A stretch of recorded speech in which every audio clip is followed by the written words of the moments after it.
ये आकाशवाणी रायपुर है। छत्तीसगढ़ी समाचार बुलेटिन के संग संगीता यादव के जय जोहार। अब सुनाओ आज के प्रमुख समाचार। प्रधानमंत्री हा आज कोरोना संक्रमण के रोकथाम ले जुड़े समुचित व्यवहार के बारे में ट्विटर के माध्यम ले जन आंदोलन अभियान के शुरुआत करीन।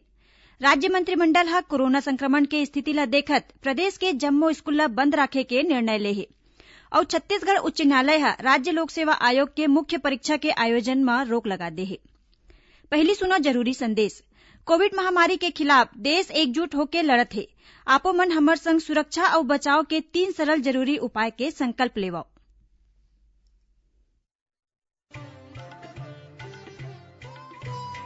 कोविड-19 से बचाव और सुरक्षित रहने के 3 उपाय। मास्क लगाएं, 2 गज दूरी है जरूरी, सुरक्षित दूरी रखें, हाथ और मुंह साफ रखें।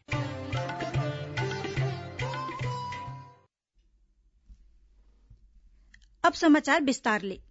प्रधानमंत्री नरेंद्र मोदी आज कोरोना संक्रमण के रोकथाम ले जुड़े समुचित व्यवहार के बारे में ट्विटर के माध्यम ले जन आंदोलन अभियान के शुरुआत करीन। अवैया तिहार और सर्दी के मौसम के संग आर्थिक गतिविधि के शुरुआत ला देखत ये अभियान चलाए जाते।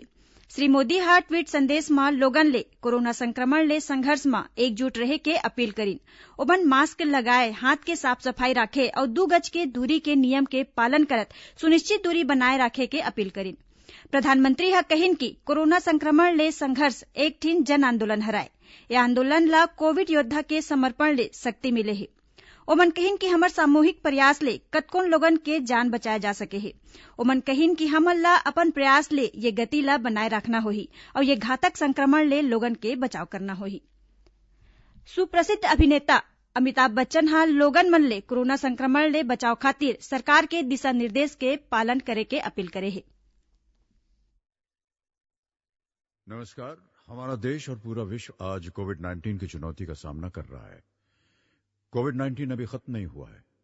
ऐसे में हमारा फर्ज है कि हम सतर्क रहें। इसलिए जब तक दवाई नहीं तब तक कोई ढिलाई नहीं। कोरोना से बचाव के लिए जरूरी है नियमित रूप से हाथ धोना, मास्क पहनना और आपस में उचित दूरी बनाए रखना। याद रखिए, 2 गज दूरी, मास्क है जरूरी। खांसी, बुखार या सांस लेने में कठिनाई होने पर हेल्पलाइन नंबर 1075 पर संपर्क करें।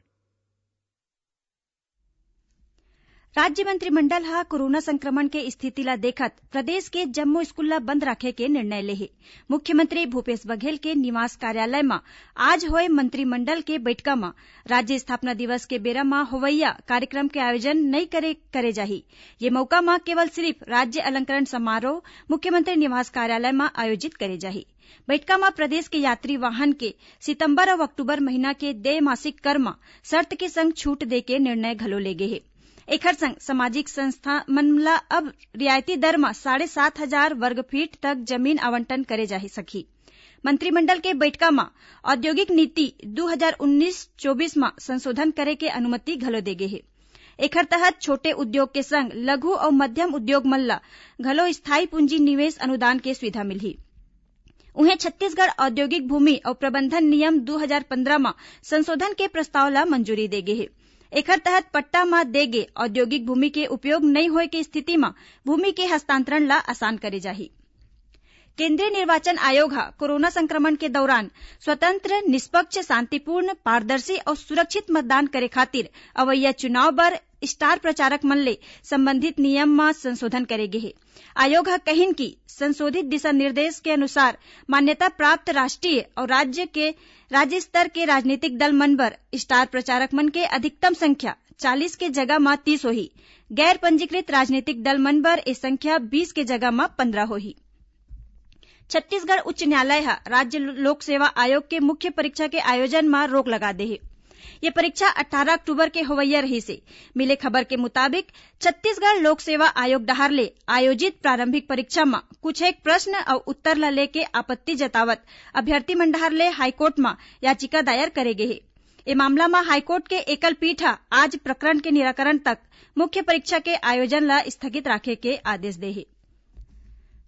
प्रदेश में गौरेला, पेंड्रा, मरवाही जिला के मरवाही विधानसभा क्षेत्र में होवैया उपचुनाव में कोरोना संक्रमित मरीज घलो मतदान कर सकी। इस संबंध में जिला निर्वाचन अधिकारी डोमन सिंह कोरोना पॉजिटिव मरीज मन बर केंद्रीय निर्वाचन आयोग डहार ले पोस्टल बैलेट के माध्यम ले वोट डाले के प्रक्रिया के बारे में जानकारी देन। एमा होम आइसोलेशन अउ अस्पताल में भर्ती कोरोना संक्रमित मरीज मन ला पोस्टल बैलेट के आवेदन फार्म 12D में उपलब्ध करा के पोस्टल बैलेट जारी करे जाही। ये सुविधा 80 बछर ले ज्यादा उम्र के और दिव्यांग मतदाता मन ला घलो दे जाही। इही बीच राज्य के मुख्य निर्वाचन पदाधिकारी रीना बाबा साहेब कंगाले ह गौरेला में मतदान दल मन के चलत प्रशिक्षण काम के अवलोकन करीन।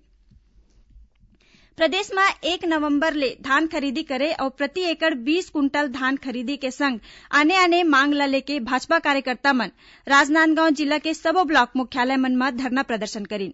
ए दौरान कार्यकर्ता मन ह राज्य सरकार ले पाछू 2 साल के बोनस और पाछू साल खरीदेगे धान के अंतर के राशि एक मुश्त किसान मन ला दे जाए के मांग करीन।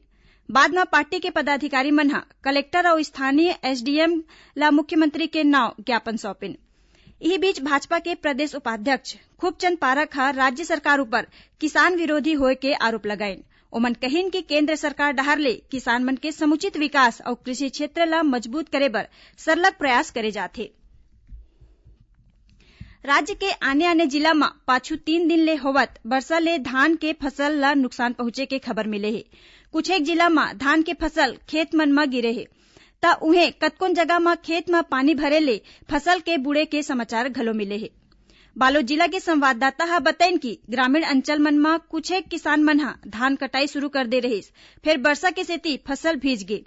संगे संग तेज वर्षा और हवा ले सागभाजी की फसल घलो नुकसान पहुंचे हे। जिला के मेडकी, बधमरा, ओरमा और नयापारा गांव के सड़क तीर के धान ला ज्यादा नुकसान पहुंचे हे। ओती महासमुंद जिला में घलो होए वर्षा के सेती फसल मन के खराब होए के खबर है। उहे कृषि विभाग के सहायक संचालक किसान मन ला धान फसल के कटाई कुछ एक दिन तक रोके के और मौसम साफ होए के अगोरा करे के सलाह दिन। राज्य के गृह मंत्री ताम्रध्वज साहू ह आज वीडियो कॉन्फ्रेंसिंग ले रायगढ़ जिला के केडार में नवा थाना भवन के शुभारंभ करीन। संगे संग चक्रधर नगर में नवा बने थाना भवन के ऑनलाइन लोकार्पण घलो करीन। ए मौका में ओमन कहिन कि सबो जिला में जुआ, सट्टा और अवैध शराब के बिक्री ऊपर अंकुश लगाए खातिर प्रभावी कार्रवाई करे जाही। ओमन कहिन कि प्रदेश में पुलिस विभाग कानून व्यवस्था अच्छा बनाए रखे बर काम करे जाथे। आखिर में प्रमुख समाचार एक घाव फेर। प्रधानमंत्री ह आज कोरोना संक्रमण के रोकथाम ले जुड़े समुचित व्यवहार के बारे में ट्विटर के माध्यम ले जन आंदोलन अभियान के शुरुआत करीन। राज्य मंत्रिमंडल ह कोरोना संक्रमण के स्थिति ला देखत प्रदेश के जम्मो स्कूल ला बंद राखे के निर्णय ले हे। और छत्तीसगढ़ उच्च न्यायालय ह राज्य लोक सेवा आयोग के मुख्य परीक्षा के आयोजन में रोक लगा दे हे। एकरे संग छत्तीसगढ़ी समाचार बुलेटिन इहे सिरावत हे। जय जोहार।